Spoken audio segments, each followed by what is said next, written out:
Excellent, excellent.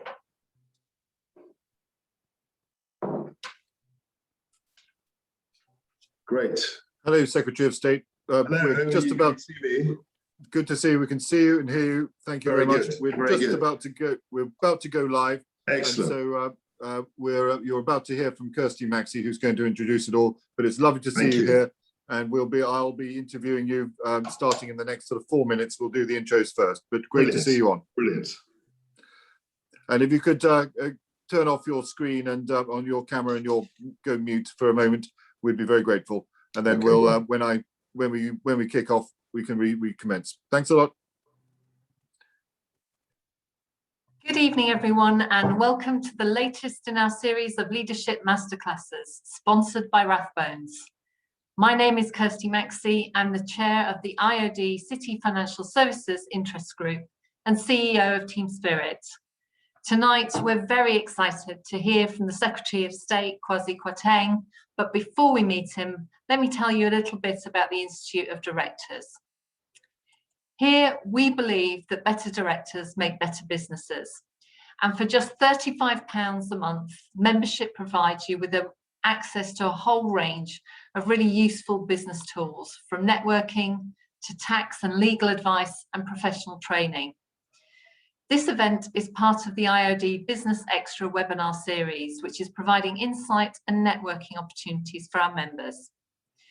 On the next slide, you can see the agenda for the evening, which really focuses on the interview. And there are two ways that you can get involved at the bottom of your screen. Firstly, you'll see the chat button. Do use this to tell us where you're dialing in from. It's great to see where people are dialing in from, what companies, which part of the country they're dialing in from, and indeed, which countries they're dialing in from. And do share your details with other attendees. There's also a special LinkedIn post in the chat box, and you'll be able to use that to comment and then connect with all the other attendees. Secondly, if you'd like to ask any questions today, please use the Q&A button. So if there are any questions you would like to ask this evening, they will be taken from this section only. The great thing about the Q&A is that you can upvote questions that you like and want to see answered. Finally, just to let you know that this webinar is being recorded. Now I'd like to introduce you to our sponsor of the Leadership Masterclass series, Ian Tansley. Ian is the Regional Director of Birmingham at Rathbones and specialises in managing bespoke investment portfolios on behalf of professional partners, private individuals, charities and entrepreneurs. Welcome, Ian, and over to you. Thank you, Kirsty, and good evening, everyone. I was delighted to be asked to give the opening remarks for this evening's interview with the Secretary of State. Although in light of all that he has achieved so far in his career and life, it's been quite a challenge to keep them to just a few minutes. Having been appointed Secretary of State at the Department of Business, Energy and Industrial Strategy in January this year, he clearly sits at the top table of British politics.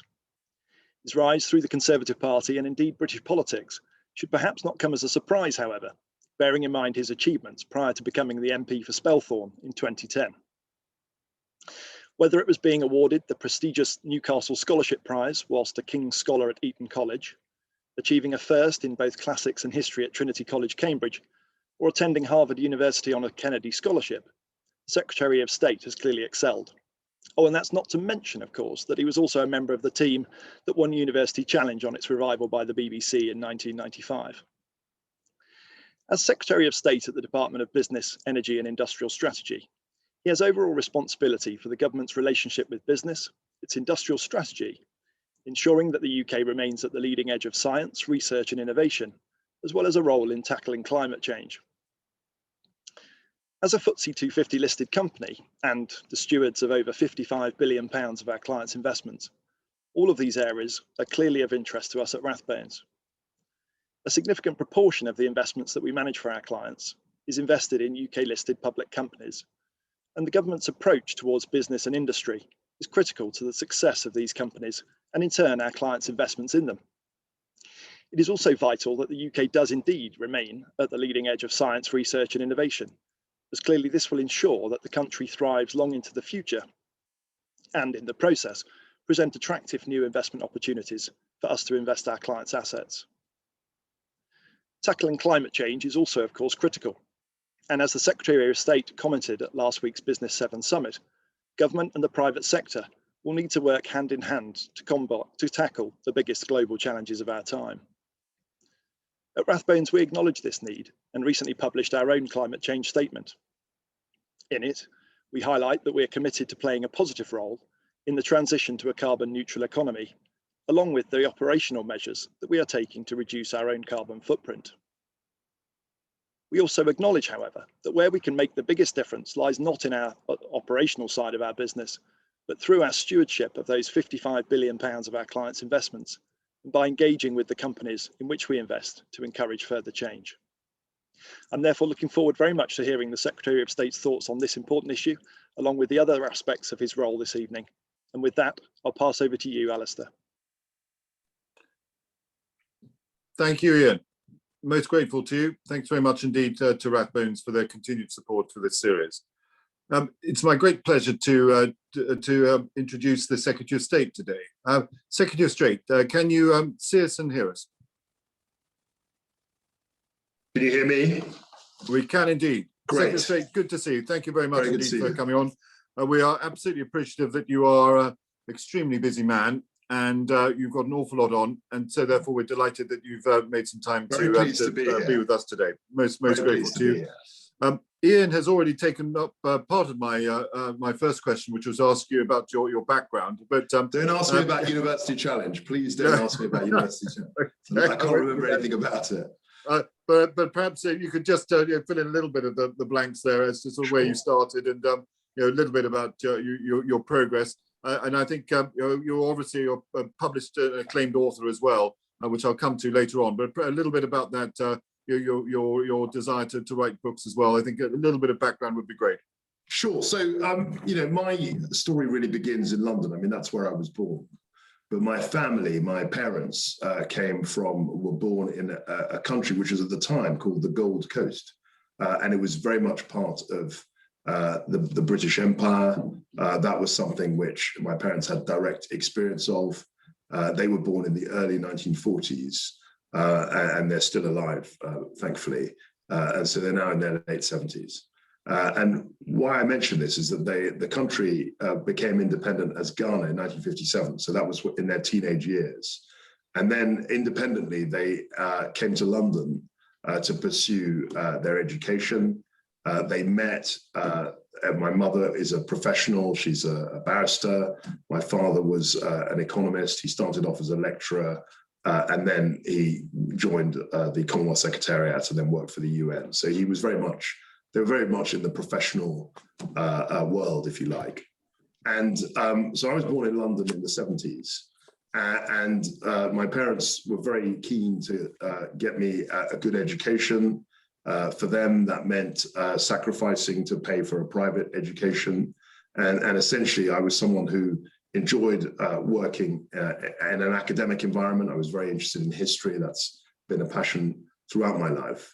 And it was a passion largely, and we'll talk about it, I'm sure, later, because I was very interested in, the empire. I was interested in multicultural London as I saw it. I was interested in the roots of, how that happened. And if you're interested in, different diverse communities in London in the 70s and 80s, that took you to the history of the Commonwealth, the history of the empire. And so that was always something I was particularly interested in.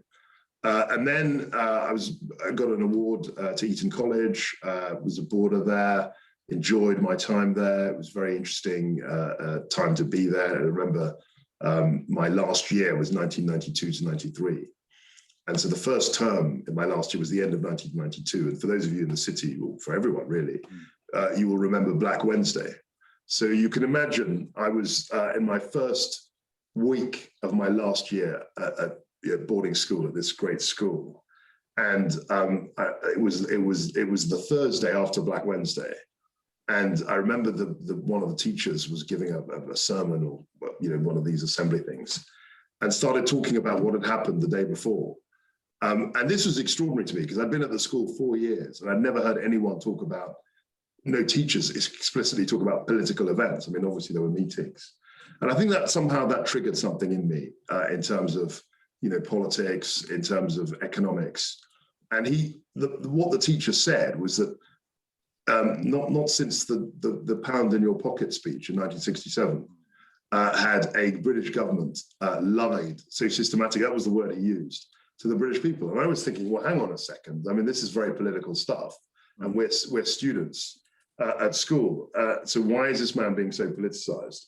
And really, just looking at that event, looking at what happened on Black Wednesday, I think was one of the things that really triggered my interest in politics.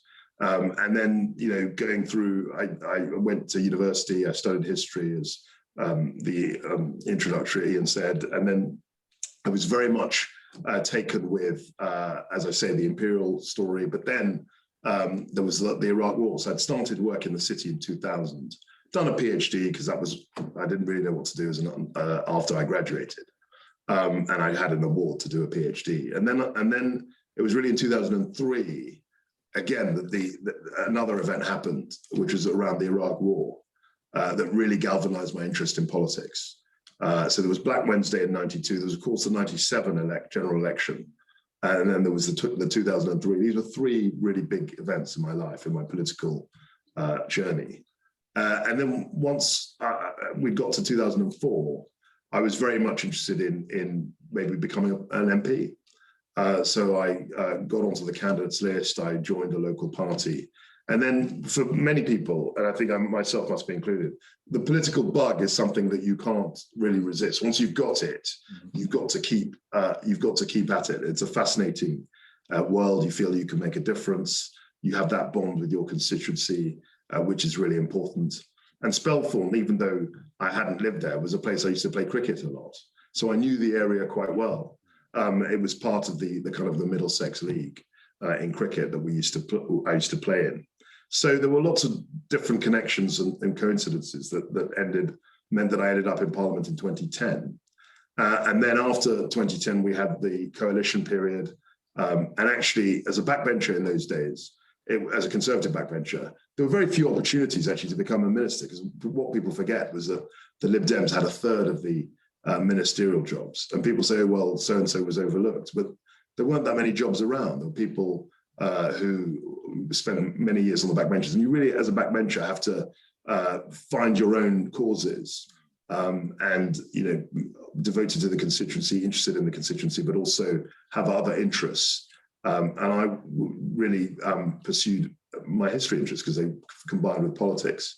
As a minister, you have no time to do any research. You could write, because writing is something like jogging, is something you can do every day if you're minded to. But as a historian, you really need time to be able to conduct research, and that's impossible for obvious reasons as a minister. And that really sort of formed the background of the beginning of my career. I was a backbencher for 5 years. I got re-elected in 2015, and I was appointed a parliamentary private secretary, which is the kind of halfway between being a backbencher and being an actual minister. And I really enjoyed being a PPS. So the most interesting time was being PPS of the Chancellor, because as PPS of the Chancellor, you're really in the room when he's talking to backbench MPs. So you get a very strong sense of what the political dynamics are within the party in terms of people's interests, people's views on the economy. You get to really get a handle of the Chancellor's thinking. And I got on very well with Philip Hammond at the time, even though we had different views on Brexit. I had a lot of respect for him, and we had lots of interesting conversations about the economy, about competition, about digital tax, those sorts of things. And then I was promoted to the Department for Exiting the EU. And then 2 years ago, I was made a Minister of State for Energy and Bays. And really, it was my job, I think, as a Minister of State for Energy that helped prepared me for this current role as Secretary of State, because the way I see Bays, there are three central pillars of Bays. And I remember them with a very simple acronym, ENZI, E-N-Z-I. So enterprise, net zero, and innovation. Those are the three planks. And of course, having been energy minister, I had a good grip of what the energy net zero bit of the portfolio entailed.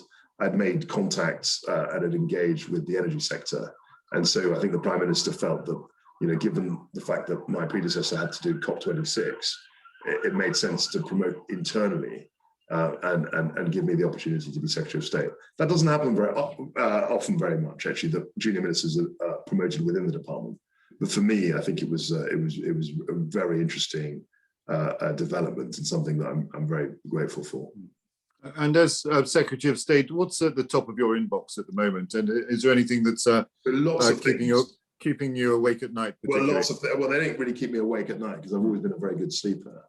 The things that might keep me awake at night. I mean, we've got an issue with Liberty Steel and the potential fallout from the Greensill situation. We've got the COP26 and net zero. Bayes is very much behind the net zero push. The Prime Minister's 10-point plan. How we can actually realise some of those targets, and then in the whole innovation piece. What are we doing with innovation? How are we going to promote innovation? So all of these things were these industrial issues, net zero issues, and the science superpower rhetoric that we're pushing forward are things that are at the top of my tray. And then there are other things like levelling up, the whole jobs situation, those sorts of things. Could you just give us your view of your feel for the national mood at the moment, in the sense of it's a strange old time. Yeah. And when you're speaking to people in your constituency in Spelthorne, and around the country, what are they concerned about, and how do you gauge the mood at the moment? So it's a very odd time for lots of reasons, and I think there are two principal issues there are two shocks that we're dealing with. One, of course, is the global pandemic, the coronavirus shock, which has seen lockdowns, and none of us, nobody in this room has ever experienced anything like it. And the way in which we've adapted, the way in which constituents of mine, people generally have adapted, has been extraordinary if you think about it. I mean, things that we took for granted, like going to the pub and having a drink, were things that we couldn't do. And if you'd said to anyone before 2020 that there would come a time when the whole of society would be under lockdown, I think people would have strained to believe that. So that's been a big shock. The other shock, actually, which seems almost trivial now, but at the time was a huge deal, was the whole Brexit debate. And I cantered through my career without mentioning Brexit. I mean, in 2016, we were essentially presented with a binary choice. And I wasn't one of those people, I can say this looking back. To me, it was quite a finely balanced choice. I was not someone who was always going to vote for Brexit, nor was I someone who was always going to vote for Remain. I was a natural, probably, Brexiteer. I was inclined towards the Brexit side, but I could see that it was a balanced argument. And in the end, I plumped for Brexit because I thought that was a once-in-a-lifetime opportunity, and that if we didn't vote for it, I think the issue would have come back on a recurring basis. But people will have differing views. What is indisputable is that Brexit dominated the political debate for 5 years. The referendum was called in February 2016. And as you pointed out, I'm a historian, I love chronology. It's very important to remember this. We had, the referendum was called in 2016. The referendum itself happened in June 2016. We had a new government. Theresa May, I think, sacked or replaced a third of her government. It was a wholesale change. And then we had a general election the next year, which resulted in a hung parliament in which we couldn't get anything done. And there were endless votes. And I was a minister for some of that period in the Brexit department. I mean, it was an extraordinary time. In 2 years, something like half the government left. I mean, I think it was about 35 cabinet ministers left the government. It was an extraordinary churn, and the system survived. And then we had a new government, a leadership change in 2019. In the meantime, we had various political parties being formed and disappearing. And all through that period, various options, the no deal was on the table, second referendum was on the table, revoking Article 50, does everyone remember that? There were all sorts of debates going on, huge amounts of uncertainty. And now we've got a trade deal. A lot of the storm and fury of that debate has calmed down, and we've got a vaccine rollout. And I think to address your question directly, I think the mood is much better than it has been for a number of years. The commercial mood, the optimism, the sense that we're entering a new phase, if you like, of our national life. These are quite strongly felt emotions. Yeah. Does that national mood that you mentioned, does that have an impact on what you do on a day-to-day basis? Particularly, I'm interested in the fact that your department is called Business, Energy and Industrial Strategy. For those who remember the 1970s, that industrial strategy has a slight sort of Neddy style ring to it. Yeah, and it does. Is there a place for an industrial strategy in the modern world? I mean, you mentioned the 70s, and it's important for listeners here to understand where BEIS has come from. So I mentioned 2016, and BEIS was essentially created by Theresa May and Nick Timothy, dare I say it, in 2016. And BEIS was the old BIS, which was then, and then DEC was put into BIS. And you might ask, why did that happen? It happened because there was a statute, and I won't get into it, but there's a statute which limits the number of ministers. And what Theresa May decided to do with her team was to create 2 new departments in 2016. So they created the Department for Exiting the EU, and they also created the Department for International Trade. Each of those departments had to have ministers, and you can't create ministries ad infinitum. You can't have ministers ad infinitum. So they merged the Energy Department into BIS, and it's important that you know that background. So it became business, energy, and then the other thing that they were very interested in was industrial strategy. But that was in 2016, 2017. My view about industrial strategy is that it's a phrase that, as you say, is redolent of bygone era, but we still want to do the things, the substance of some of the things that the industrial strategy was trying to do. And I think that we've got a plan for growth, which we're developing and have developed with the Treasury. And also I've asked for an innovation strategy. We've got the net zero strategy. We've got the energy white paper and these other things. But you're quite right that the industrial strategy bit does have a sort of slightly antiquated feel. In terms of name change, I would resist that. I'm a natural small c conservative. We had the DTI for 30 years, and then we changed the name, with, dare I say, New Labour. They kept changing the name. There was BUR, there was BUR, there was all sorts of things. And actually, even if, let's just stick with BEIS for now, and be very clear about what our objectives are. Enterprise, net zero, and innovation. Thank you. You touched on Brexit earlier on, and just wanted to ask one sort of follow-on question from that, and that is, you think back a year, everyone was talking about the fact that there's going to be Kent is going to be a car park for a lorry park. There'll be huge trade disruptions, and largely they haven't come to pass. But there have been some places where there has been some friction. Are these teething problems? I mean, now we're 5 months in. Teething problems should have gone away, yet it's still in the newspapers. And I just wondered, what's your view on that? And how do you see us develop? I don't think of them as teething problems. I think it's an adjustment. It's a trading adjustment. I mean, if you look at the history of this country, it was very much, for 400 or 500 years, a maritime kind of trade. It saw itself as a kind of sea power, a trading nation, a nation with very, very large and extensive global network. And it was a very different economy from, central, the German economy, for example. And then, of course, we joined what was then called the Common Market in 1972. And of course, some of those trading patterns changed. So when people said, oh, well, half of our trade is with the EU, so we shouldn't leave. Well, of course, half of it was with the EU, because that was why we joined it. When you join a new organization, it changes the way you trade. And the whole point of the EU was that it would foster intra-EU trade. So it was a circular argument to say, well, because we're in it, we should stay in it. Because we're in it, which is reflected by the fact that 50% of our trade is with them. So I think there was always going to be an evolution in terms of the trade patterns, and I think we're seeing a bit of that.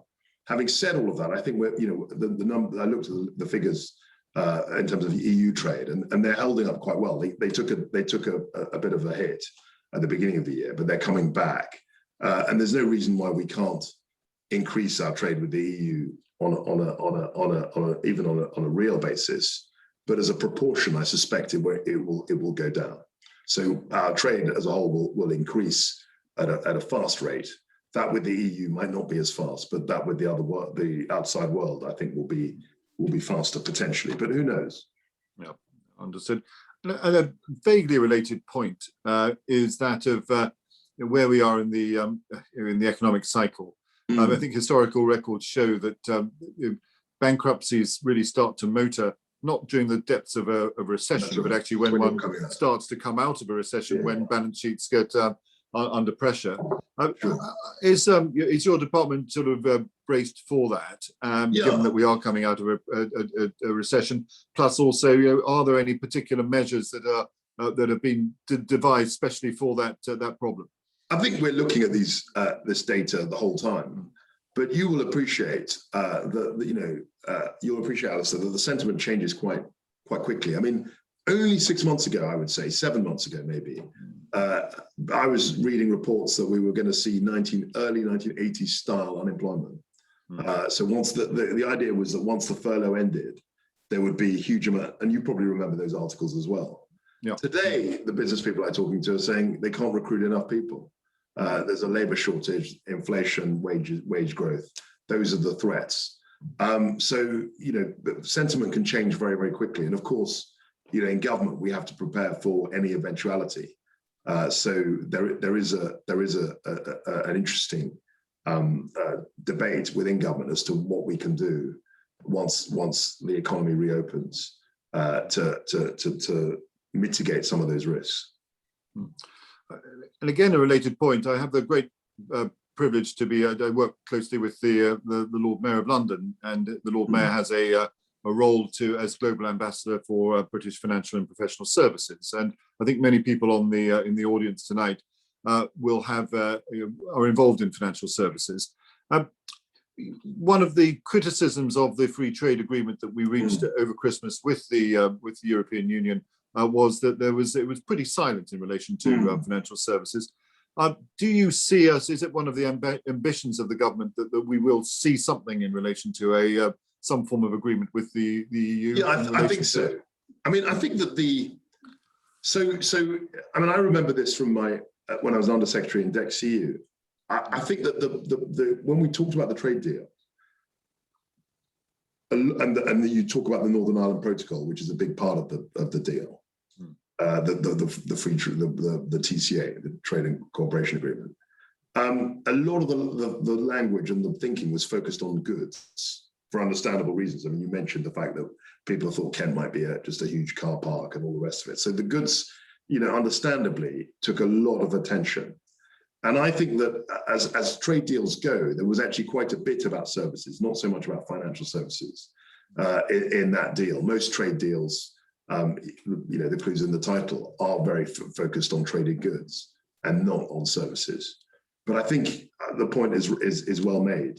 I think that we could do more to try and bottom out a services deal. But even within the EU itself, there was never really, there was equivalence, but there was never really a kind of anything related like the acquis communautaire. There was no equivalent on the services side. The goods piece, even in the Single European Act, was much more played a much bigger role. Could I just remind everyone watching that you're listening to my interview with the Secretary of State for Business, Energy and Industrial Strategy, Right Honourable Kwasi Kwarteng, MP.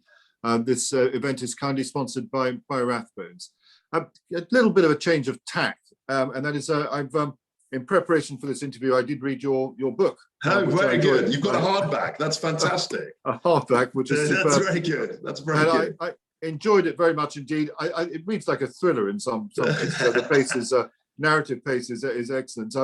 But the theme of this set of interviews or series of interviews that I do is that it's a leadership masterclass, and there you are writing about 6 months that defined a leader in the form of Margaret Thatcher. Could you say a little bit about what your view of leadership is and what you admire in a particularly strong leader? It's really fascinating. I mean, you can appreciate in my job, my first 4 months, I've spoken to hundreds of business leaders. I mean, hundreds. CEOs generally, the old CFO, people who've engaged, retired people who've set up businesses, who've sold businesses it's a world that I'm increasingly even more familiar with than I was in my political career hitherto. And the two things I would say come out all the time. One is good communication skills. You know, all the leaders I speak to, and especially on Zoom now, you've got to be very crisp and clear in the way you communicate. And that, I think communication skills are really important. You know, having a sense of vision, being able to describe, have a narrative saying, this is what my company does, this is where we want to get to. And in a Zoom call, it might only last 5 or 10 minutes. And to be able to just distill that requires some considerable communication skills. And the other thing that comes out hugely is they're naturally, generally, very optimistic people. I mean, glass half full people. And that strikes me as something which is almost universal to leadership. People generally, not universally, but generally want to have an upbeat leader. And we've all got our neuroses and fears. The last thing we want is for the leader of the organization we're in to be reflecting and magnifying those fears that we might have. And we want reassurance, and we want a degree of direction. And I've found the optimism and the belief and the communication skills something that I've really noticed. And interestingly, when I wrote the book, I wasn't a minister. I mean, I was a backbencher, so I probably had a slightly different take on leadership. And looking back at the book, which I think was published 6 years ago, I mean, if I were to rewrite it, I mean, I love the book. Writing it was very interesting. But I think that the thing that I probably didn't focus enough on about, I talked a bit about it in the context of Winston Thatcher, but this incredible self-belief and the projection of being certain about where you wanted to go. That's something that I've really thought about a lot more. I mean, yes, it's good to have a direction. Yes, it's good to have a vision, but it's actually that self-confidence, that inner confidence that you can actually fulfill that goal is something that's really valuable. And I don't know how you teach that. I think you can teach that, and certain institutions probably teach it, but you know, inadvertently. But it's something that I've been thinking about a lot. You know, heading a department, I run a department of 4,000 people now, whereas when I wrote the book, I was a backbencher. Excellent. Slight change of tack. One of the questions I like to ask people is that of the high street, and how do we revitalize the high street? Do you have any great ideas? The high street in your constituency, for instance, are there any particularly good schemes that have been adopted there to try and get life back in? So the high street is something that we really need to think about as a government, and I've commissioned work in Bays, and the reason why is that, you know, COVID-19 has changed everything. I think there were patterns that would have taken maybe 10, 15 years to fully develop, which have happened in less than a year in terms of working from home, Zoom call. I mean, would we ever have had a call like this 18 months ago? Probably not. And so the way we think about the high street, I think, needs urgent attention. I think it's a combination of two things. I think there's obviously an issue, I think, around business rates, and we're having a business rates review. We've been looking at that. That's a Treasury function. I also think there's some interesting developments on the planning side, because I think a lot of the buildings in the high street, and I see this in Staines High Street. I mean, I've been an MP there for 11 years. I don't think there were any flats on the high street when I was elected in 2010. Today, there are probably about, I don't know, 50 on Staines High Street, maybe a few less, but it's something that's happening. You know, the high street is becoming residential in a way that was never the case 20, 30 years ago. But yes, I mean, it's something that we are focused on. But a lot of this change is happening much more quickly than we ever could have anticipated. And a related point, that if we're working from home, etc., do you think it's going to be sustainable in the sense that if you're going to work from home in the home counties or whatever, can you not do the same from the Philippines or from Vietnam? Very, very good question. So I think there are two schools of thought broadly on this. The school of thought that says, you know, life will be forever changed, and that we'll all, you know, be working in Vietnam and happily conducting business there, even though our business is located in England. I think that's one school of thought. The other school of thought is that this is just a blip. We'll get back to commuting. We'll get back to face-to-face, human interaction. I think the latter view is something which I think the Prime Minister is very much of the view. I mean, that people have to have a natural propensity to socialize. And by socializing, I mean, forming groups together, seeing a face-to-face culture, we used to call it the water cooler moments, exchanging ideas, in a physical, face-to-face way. I don't think that'll ever go. I think that's always something that will be there. So between these two views, I kind of have a middle view. I think people will work from home more, but I think there'll always be the need to meet on a social, and social I mean broadly social. I don't mean necessarily going to the pub, but I mean human interaction. And that actually fits in with leadership, because leadership is all about bringing people together. And it's very difficult to do that if you're on Zoom the whole time. There has to be some form of, I think, social interaction. And that links in with another question, something you mentioned earlier, and that is in relation to now there's some skill shortages that are appearing once again. The government's sort of introduced the points-based immigration system. I think one of the concerns, certainly of a number of our viewers today, will be that of rebuilding teams. Do you think that we've got it right in relation to the points-based system? Is that something that's still under review? I think it is. I mean, let's start with the foundational event, Brexit. Okay, let's go back to the 3 or 4 years before that vote.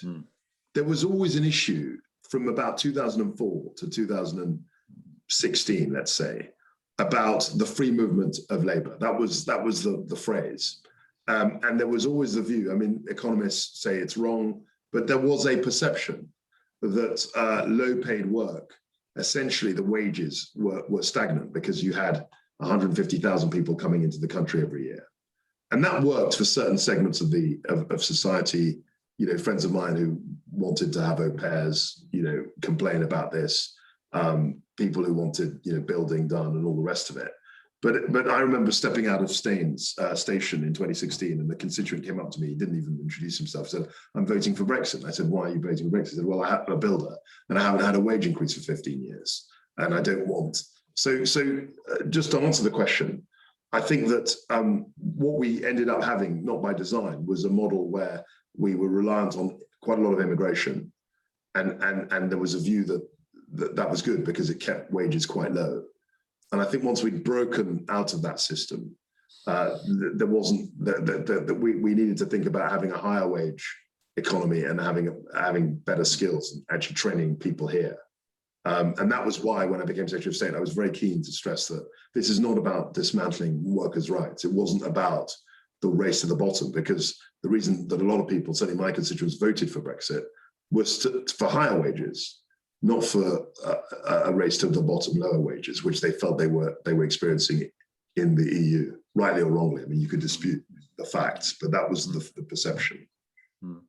And just before we go to the Q&A section, Secretary of State, a question I ask all of my interviewees, and that is 1979, a year that you mentioned in your book. There was a track that was released by Ian Jury and the Blockheads called "Reasons to be Cheerful" Part 3, and he listed a series of things that made him happy, given that the national mood was so miserable at the time. I just wondered, what are your reasons to be cheerful at the moment, perhaps that are hidden? I mentioned two of them. I mean, I mentioned the trade deal, the fact that we left Brexit is now done. I mean, there's a continual conversation, but the idea that diplomacy stops once, or is there's no need for diplomacy after we leave Brexit, the EU was insane. We were always talking to Europe. Anyone who looks at British history, we've always had negotiations and treaties and diplomatic engagement with Europe, and that's continuing. So, but the Brexit drama is kind of largely over. That's a good thing. The other good thing is that the vaccine rollout has been really successful. I mean, I remember speaking with government colleagues 6 months ago. We didn't know when the vaccine would come out. We didn't know whether, 8 months ago, we didn't know whether we'd get a vaccine within a year. And then once the vaccine was developed, we didn't know how we could roll it out, and we did. So that's another good reason for hope. The other thing, which we haven't really mentioned on, which is a big part of my portfolio, is net zero. I'm very excited about the COP26. I'm very excited about the fact that as we speak, we're having G7 talks about climate change, ambitions, decarbonisation. Young people are energized by this. A lot of older people are too. And I think those three reasons, the fact of the Brexit deal, the fact of the vaccine rollout, and the prospect of the COP26 presidency and really trying to move the dial on net zero. These are three really good things to reasons to be more sanguine about the future. Lovely. Thank you very much indeed. Well, we'll move to the Q&A section now, and we've got a good number of questions in from the audience. So thank you very much for people in the audience supplying those. We've got a very good one, I think, to kick off with from Alex. And Alex has said that we've recently seen the destabilizing effect of a cyber attack on the Colonial Pipeline in the USA. How cyber resilient is the UK's energy infrastructure? I think we're pretty good on cyber. I mean, we've got a national cyber security centre, which, as I speak, is only a few hundred metres away from my office here on Victoria Street in Westminster. And I think it's something that we're really focused on. Nothing is foolproof, but I think it's something that we do have, an intelligence network and intelligence capability with, MI5 and others that is pretty sharply attuned to what's going on. I can't guarantee, that it's 100% foolproof or 100% watertight, but I'm confident that we can respond effectively to these threats. Excellent.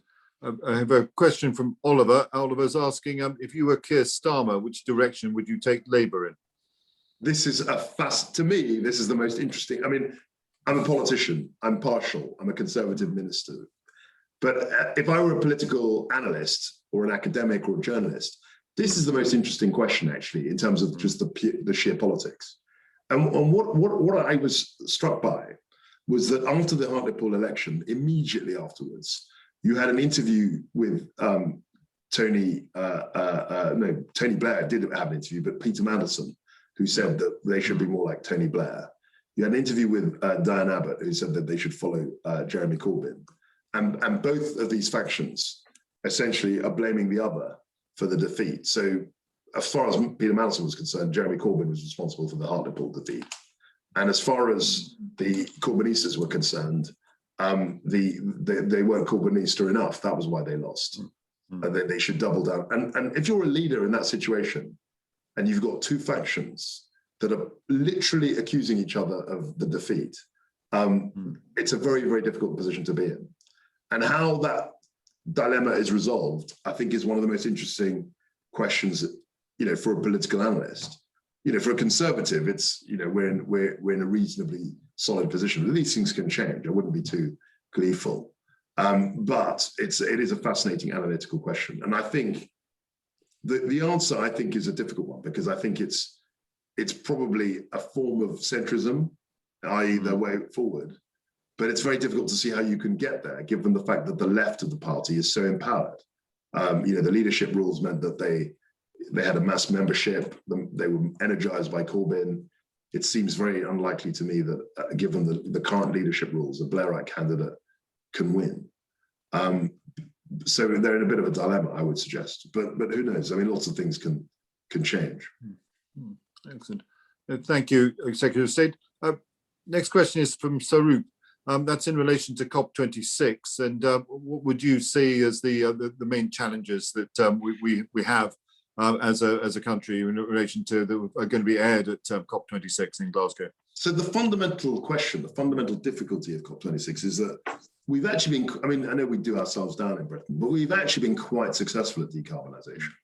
We've managed to reduce the coal content in terms of electricity generation from 40%. As recently as 2012, 40% of our electricity came essentially from burning coal. That today is now 2%. And in 2 years' time, 3 years' time, it will be zero. We will have taken powered coal-generated electricity off the grid. Other countries are playing catch-up on that.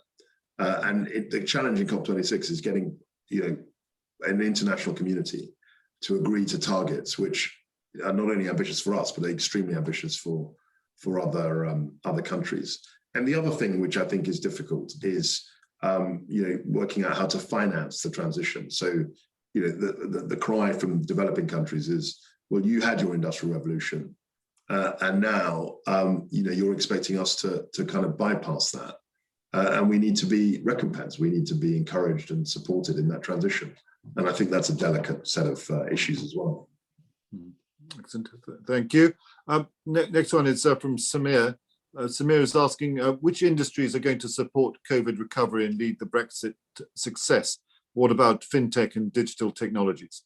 I think fintech and digital are absolutely crucial. I mean, these are big value add potential growth areas, and we're very focused on that. The other thing that has done extremely well is life sciences. The whole vaccine discovery and rollout was all about medical science, biomedical science. We're very strong on genomics.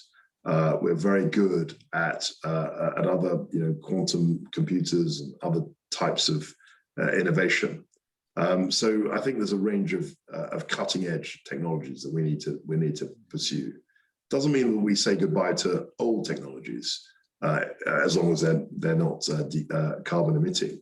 But it does mean that we should be pushing innovation and new technology. But I think the life sciences in the UK are, really exemplary, and that was shown in the success that we've had in terms of the vaccines. Thank you. I've got a question from Shanaz. Shanaz is saying, what can you do as business secretary for the problems businesses are facing in Northern Ireland? They definitely feel a sense of abandonment. And as a layperson, I feel that the government is not doing what it could to assist them. I think we're engaged with Northern Ireland businesses the whole time. We've got Secretary of State Brandon Lewis in Northern Ireland, Robin Walker, Minister of State, and they would be very surprised to hear that we're not doing enough. What we're trying to do is very difficult because obviously the Northern Ireland Protocol, and I was involved with that, means that Northern Ireland is in this situation with respect to the customs union, and the EU, and it's a difficult situation to resolve. We're engaging all the time with Northern Ireland businesses, and we're trying to resolve those issues.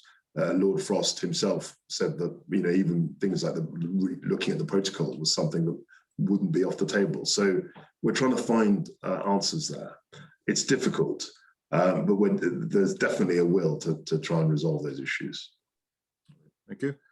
We've got a question from Ronel. Ronel is saying the pandemic has seen many young entrepreneurs start new businesses who were perhaps themselves unable to obtain meaningful employment.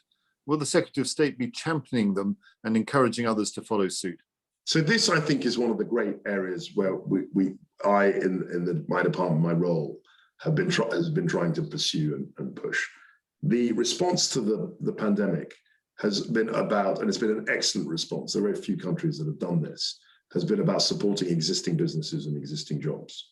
But you're quite right that the opportunity to start up new businesses is always great in a crisis. And there are lots of people who are showing entrepreneurial spirit and ambition. And I think there is an offer that we could be giving them. And that's the sort of thing that we're looking to. So I have to say, watch this space. But it's definitely something that has been so far a missing piece of the COVID recovery. And we hope really to drive entrepreneurial opportunities. Excellent. And I think a related question from James, who's asking, what more would you like to see the Treasury deliver to help the recovery of the smallest That's businesses? a very good question. I work very closely with the Treasury. I think they've done an incredible job over the last 2 years in supporting the economy in a way that nobody would ever have imagined. And I think that actually has been the reason why we're in a reasonable place as far as the recovery is concerned. I think if the support hadn't been there, we'd be in a much more difficult place. But things that I speak to Treasury colleagues about are, what we can do about micro businesses. We talk about regulation, and I always talk about better regulation, not deregulation. I think we need to have an enhanced offer actually on workers' rights, but we can do other things in terms of reducing bureaucracy, in terms of streamlining tax issues, things like business rates.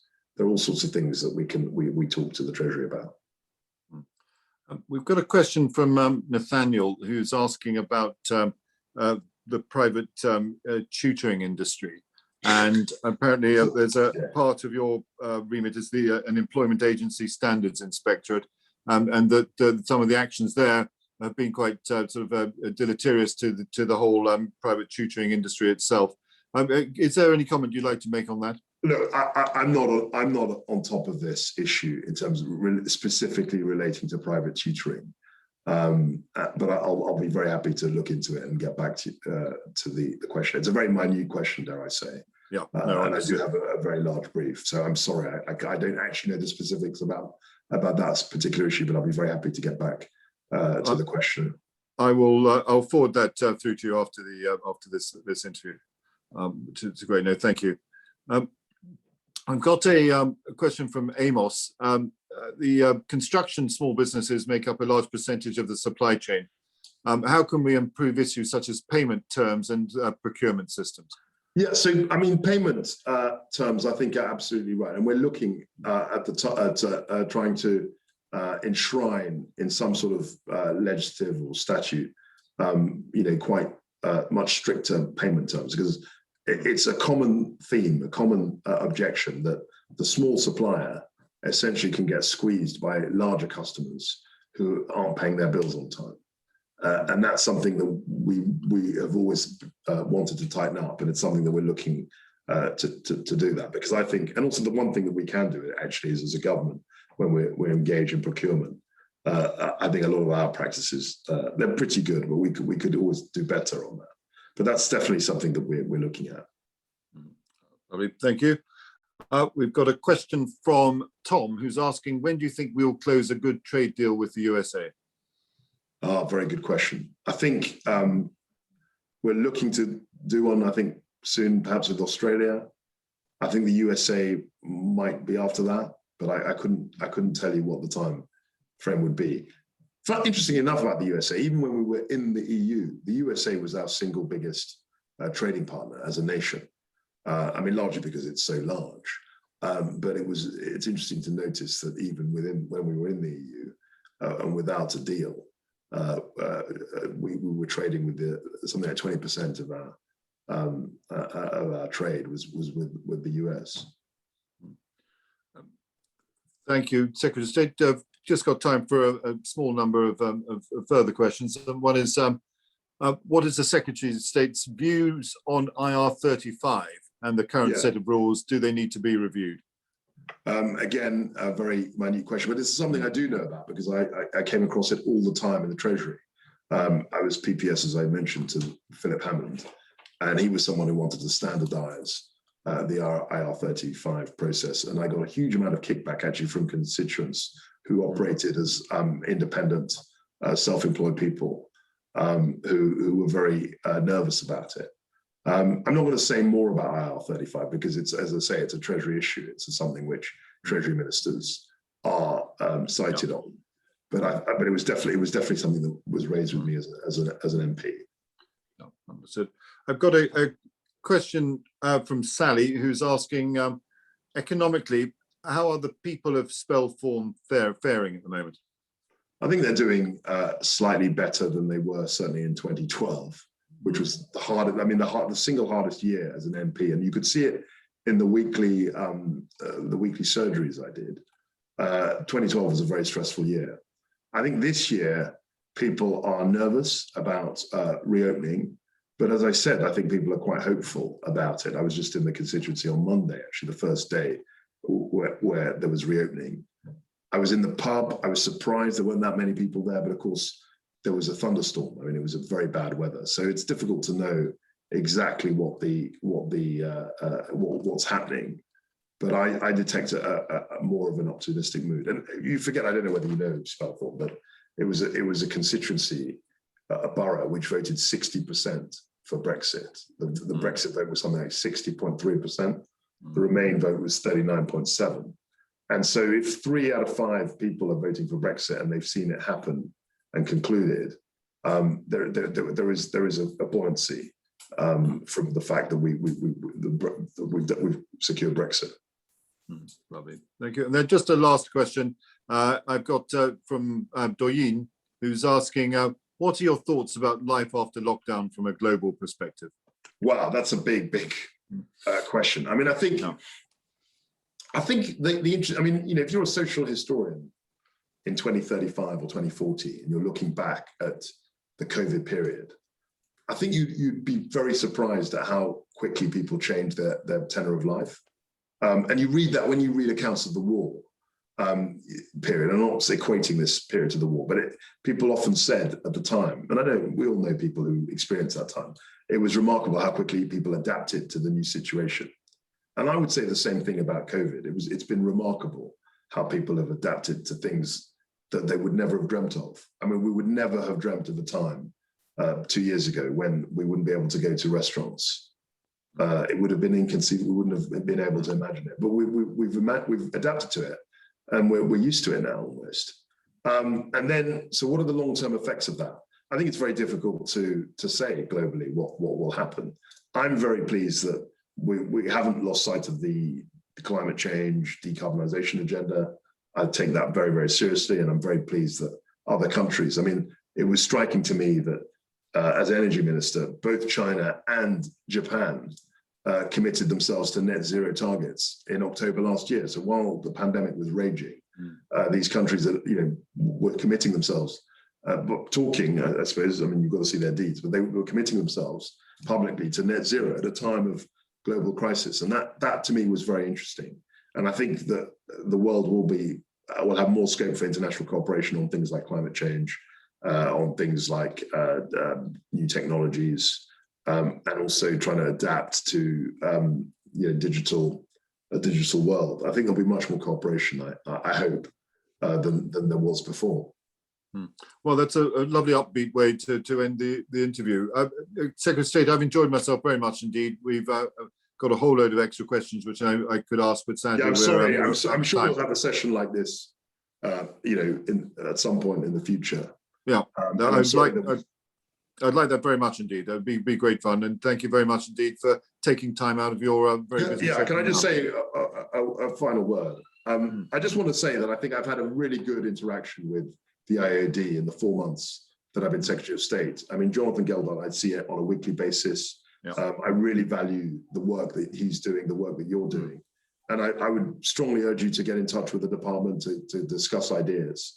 I know that officials hate it when I say that because it just gives them more work, but I think it's really important for us to be maintaining a dialogue. And that's the one thing I learned as Energy Minister, was that we have to have relentless engagement with stakeholders. That's how we learn, that's how we become better officials and better ministers, by actually learning and listening learning from and listening to organizations and practitioners, people in business like yourself. So thank you very much for the opportunity to answer your questions.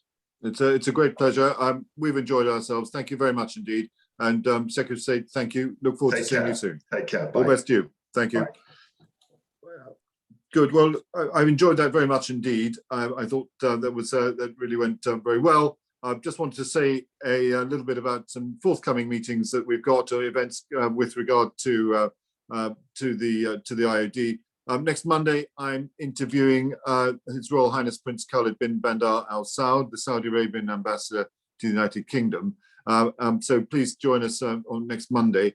And then on Thursday, the 27th of May, we're doing a session in relation to building back better with your employees through shared ownership. So please come and join us on that. I think that'll be a fascinating session.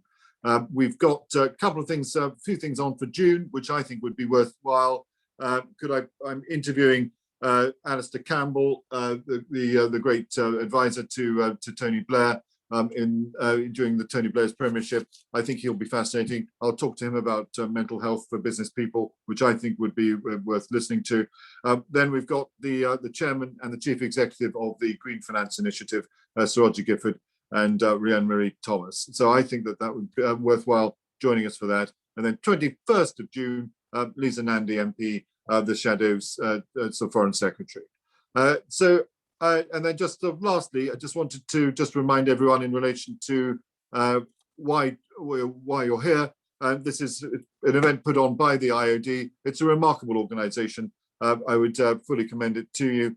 You see the list of benefits there that you can see.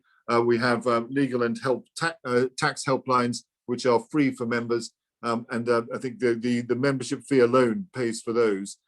Plus also professional development courses, which are really, really excellent. Plus also events such as this. So I do hope you'll log in, have a look at the IoD membership benefits, because it's absolutely worthwhile. I'd like to thank everyone. I'd like to thank for being involved tonight. One, the Secretary of State for being such a great person to interview. I've enjoyed that very much indeed. I'd like to thank Rathbones for being our excellent sponsor, who supported this whole series. I'd also like to thank our team, Jeremy and Kirsty from the IoD, plus also Manuela, and for assisting and putting on the event tonight. But most of all, I'd like to thank you, our audience, for joining once again in your large numbers. So I'm very grateful for that. Look forward to seeing you soon. And thank you very much indeed. Have a good evening. All best to you all.